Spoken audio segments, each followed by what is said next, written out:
will recognize the member for Predican. Thank you, Madam Chair. I've been pretty clear about some of my concerns with respect to this bill earlier in debate on second reading. So I want to circle around back to some of those concerns and maybe draw a little bit of information out of the minister as to what his beliefs are on some of these issues. I guess primarily the question I have for the minister just off the top is, what reasonable limits does the minister believe should exist that limit the government's authority to tax the people?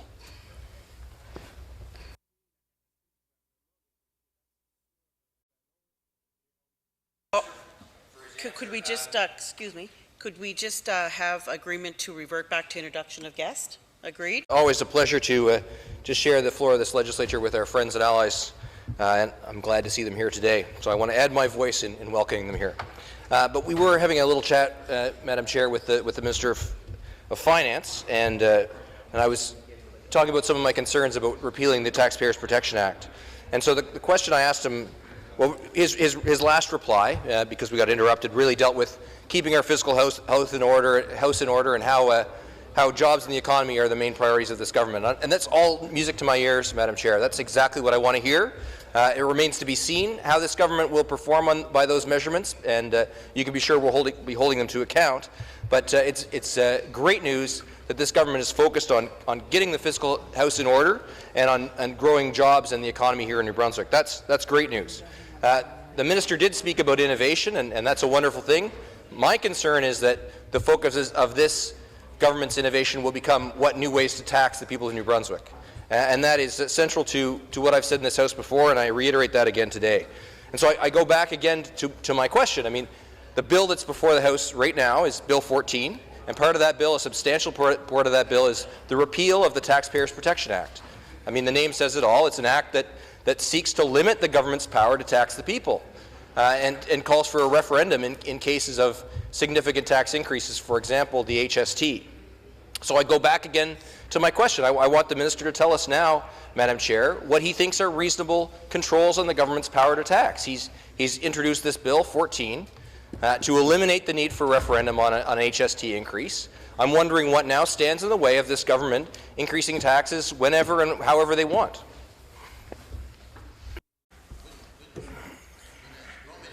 Madam Chair, I mean, I really like to hear the Minister of Finance talk about these issues. It's reassuring to me that he is so laser focused on getting the fiscal house in order. And we're going to have a lot of time over the next few years to assess his ability to do that. And I sincerely wish him all the best in that. And I do appreciate that he's got a strategic review process in place. And I'll remind you, Madam Chair, that strategic review process really isn't that different than what our government did or what any other government has done before, because every government that comes in has some form of strategic review, and ours was good, yours is good, the last one was good. Any process that causes government programs to be reviewed and make sure that they're relevant, that's a good process. And so I don't want to debate what the process is. As long as there is a process, hopefully it serves that end. So that's not what I'm here to debate today, because this minister can get the fiscal house in order. He can focus on jobs in the economy. He can do a strategic review, and he can make sure taxpayers' dollars are used in the best possible way, and I encourage him to do that. But he can do all of that stuff, Madam Chair, without Bill 14. All of those things, all of the answers that he's providing us now, he can do without Bill 14. The issue is that he's introduced Bill 14 to give this government and himself as Minister of Finance additional power.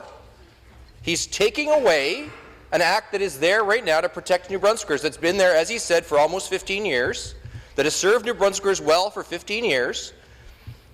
He's taking that away.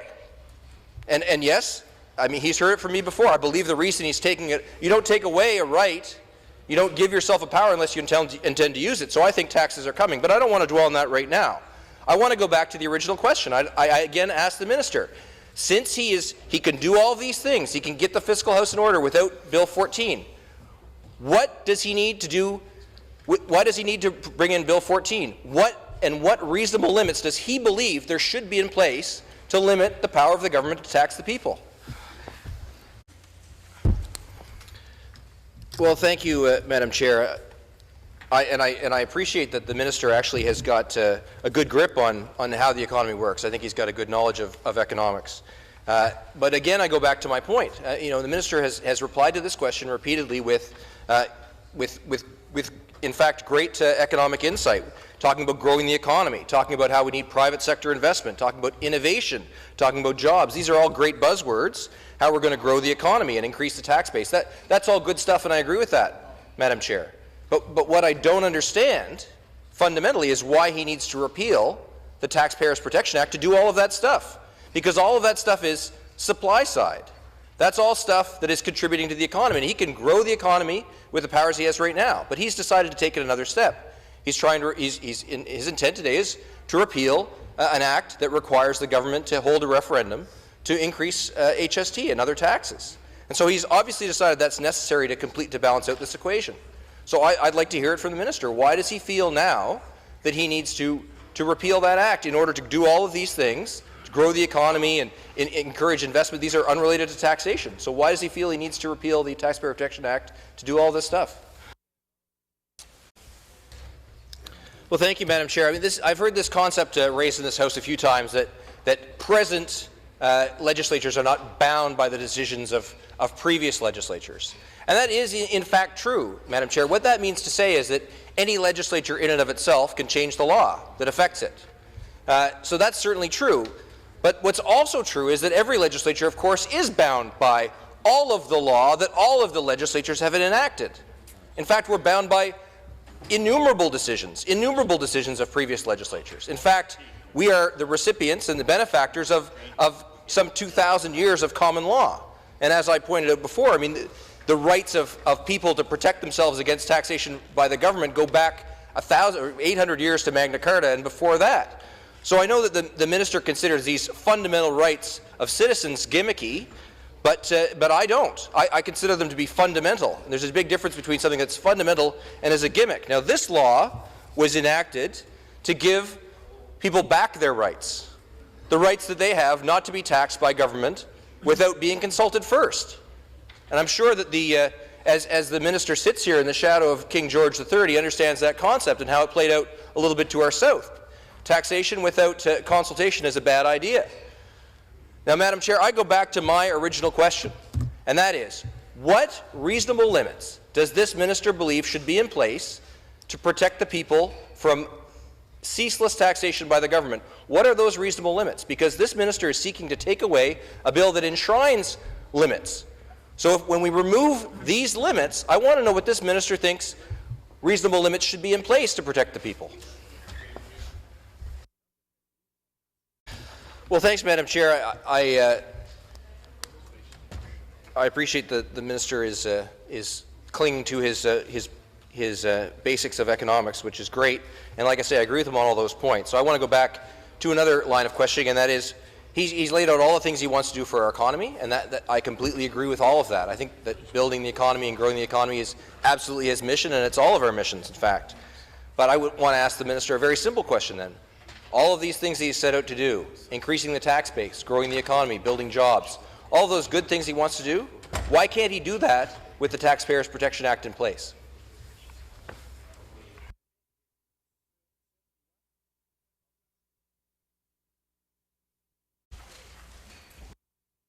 Well, thank you, Madam Chair. My fundamental concern here is that this bill, Bill 14, is removing rights the taxpayers have, and it's clear. It says right in the bill that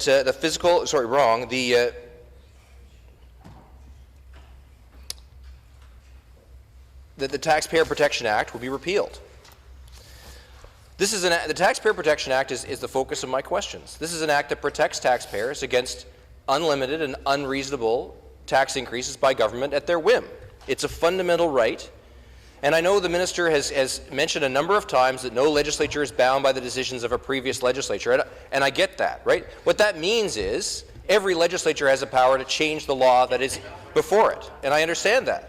That doesn't mean that the legislature isn't somehow responsible to those laws that have been passed.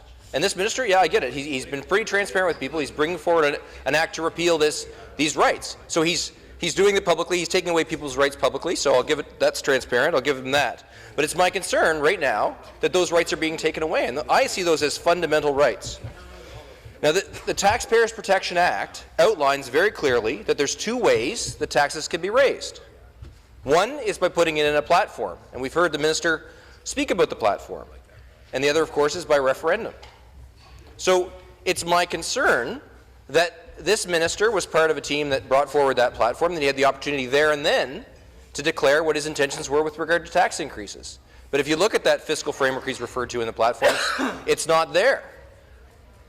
So seeing that it's not there in that platform, that was his opportunity to be clear and transparent with the people of New Brunswick. Put it right in the platform what taxes you intend to increase. But instead, he's done an end run around that. He's brought forward this bill, which seeks to repeal the Taxpayers Protection Act, which will give him the carte blanche that he needs to raise taxes.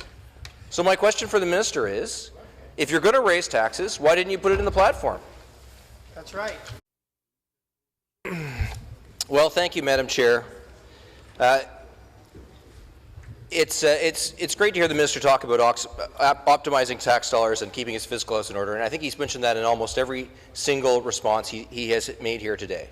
But it comes back to my fundamental question. He is repealing the Taxpayers Protection Act. That is the point of this act that we're now discussing. And as I've said, he can do all of the things in his platform that's already stated. He can optimize the tax dollars. He can keep his fiscal house in order without repealing this act. So why does he feel the need to repeal this act? It leads me down one logical path, Madam Chair, and that is that taxes are going to be increased. And you can be certain that I'll oppose tax increases at every occasion and every time I get the opportunity. But the reality here is there's only one reason to repeal this act. The only purpose of this act is to put in place a reasonable control on the government's ability to tax. And therefore, the only reason that this minister seeks to repeal this act is to give him unlimited power to tax.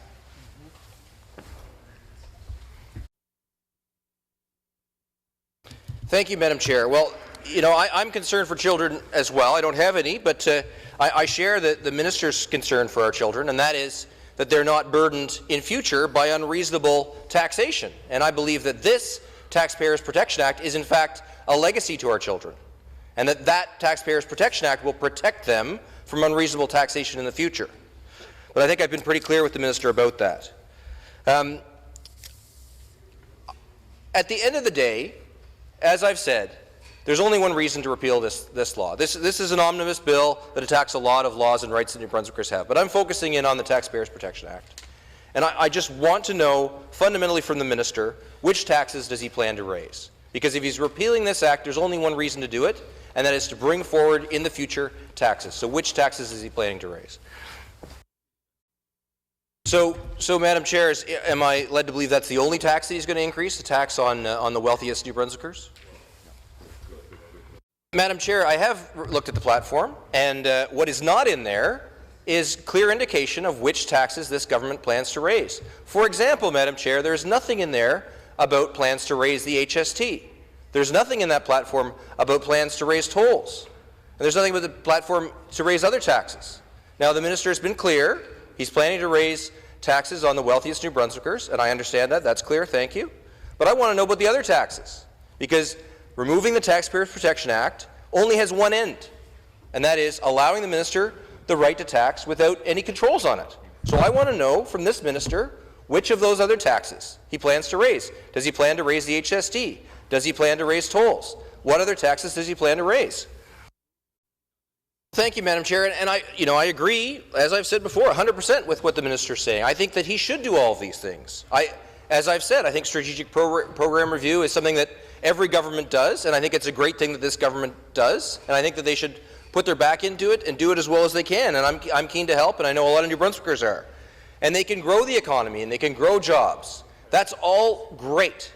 But the fact is, to do all of those things, the minister does not need to repeal the Taxpayers Protection Act. Can he at least acknowledge that?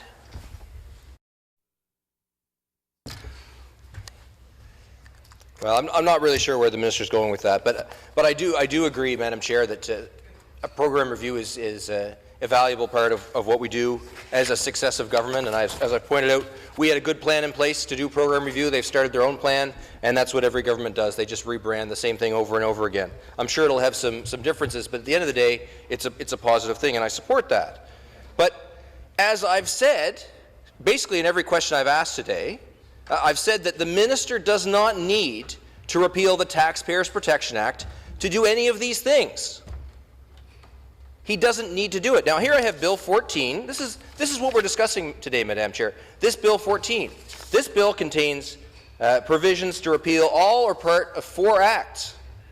So it's not by accident that this bill was crafted. And I look over and I see the minister surrounded by his staff, and these are professional people that have been involved in drafting this bill, and they know exactly what this bill seeks to do. It's not by accident that Clause 5 is in there. It's not by accident that this bill seeks to repeal the Taxpayers Protection Act. So all of the answers that the minister has given us here today, all of the great things he wants to do to balance our fiscal imbalance, which I support, grow the economy and jobs, which I support, all of those things he can do without Clause 5.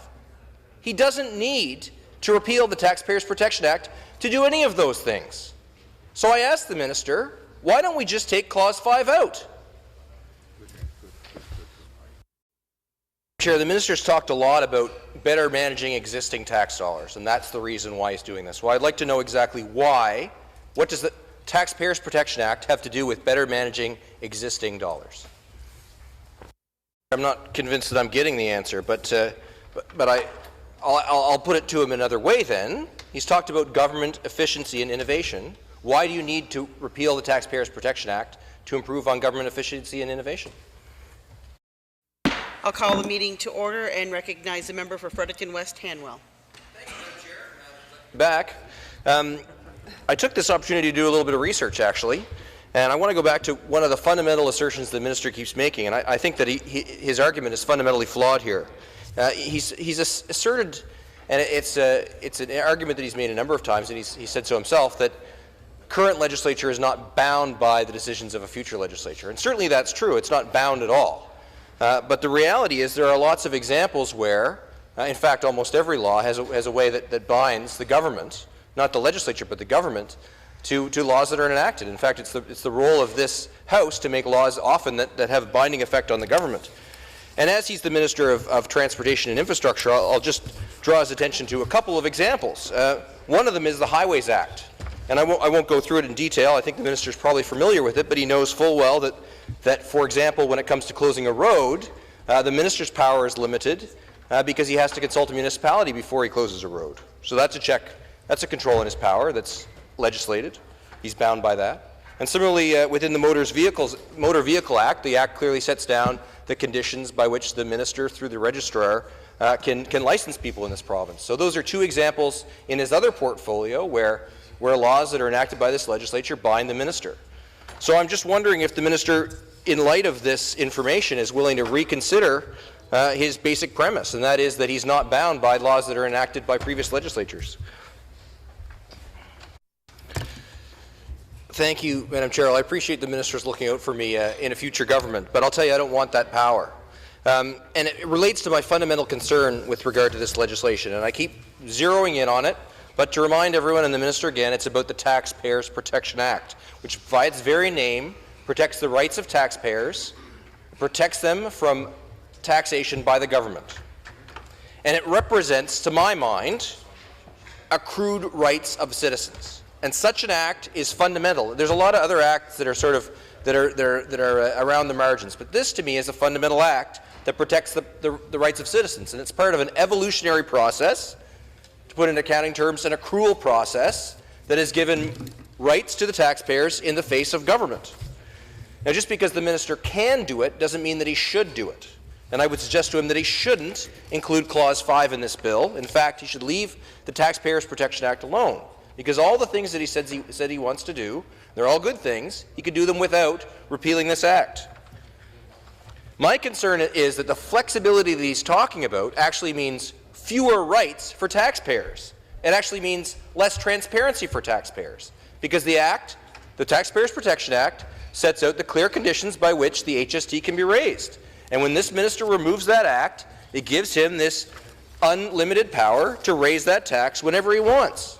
And he sits there and he tells us that he'll act in a responsible way. But Madam Chair, the reality is that we know that governments don't always act in a responsible way. And we've seen the ministers that surround this minister, many of them were at the table when the ATCON decision was made, which was not a responsible decision.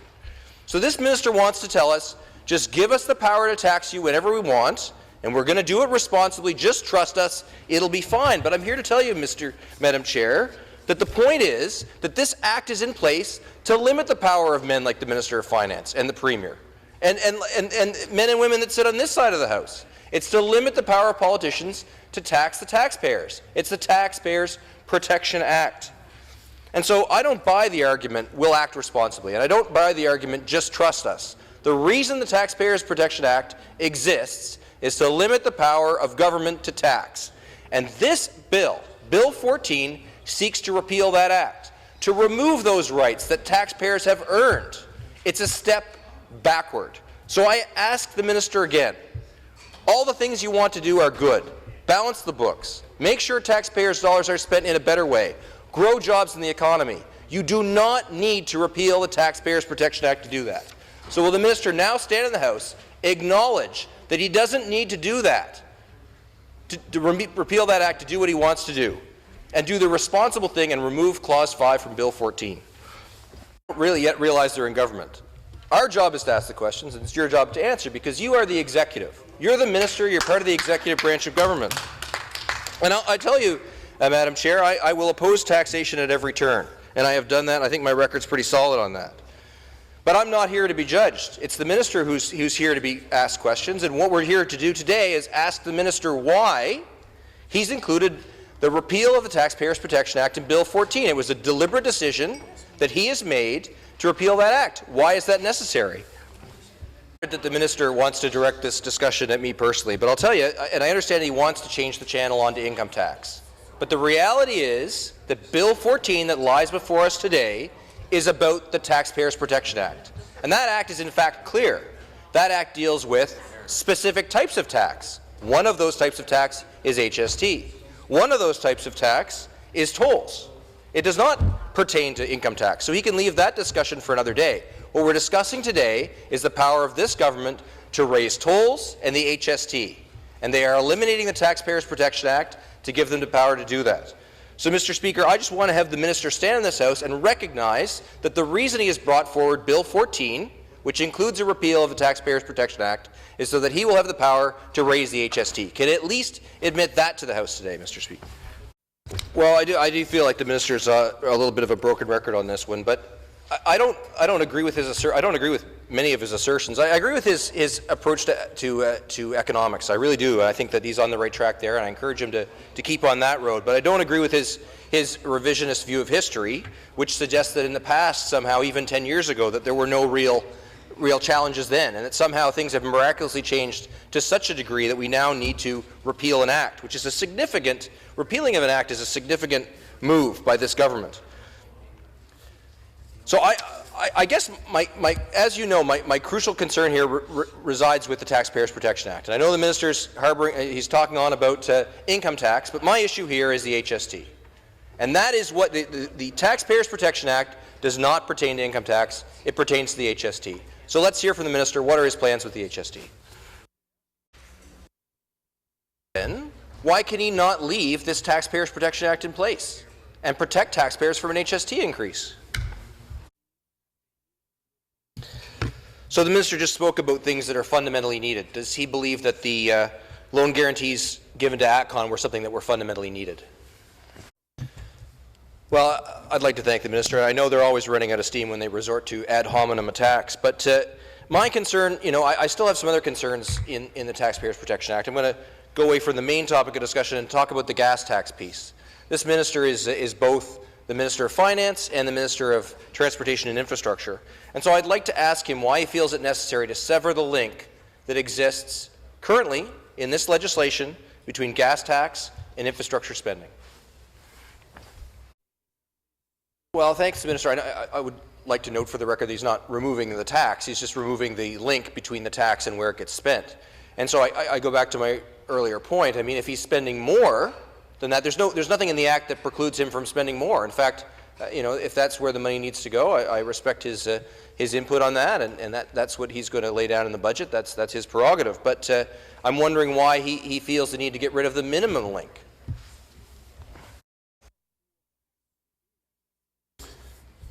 All right, well, I'm not convinced by the minister's answer, I must say, Madam Chair, but I'd like to move on to one really final point of concern, and that is this Act, Bill 14, seeks to repeal the requirement to cost out election promises. And this is something that's applied equally across government to all parties, and it seems a very reasonable innovation to me. And I wonder why the minister feels it necessary to repeal the requirement that political parties cost out their election platform commitments in advance of an election. The minister's getting cleverer by the minute, I'll say, and he's been pretty good at recycling his answers, in fact. But I do have one other question.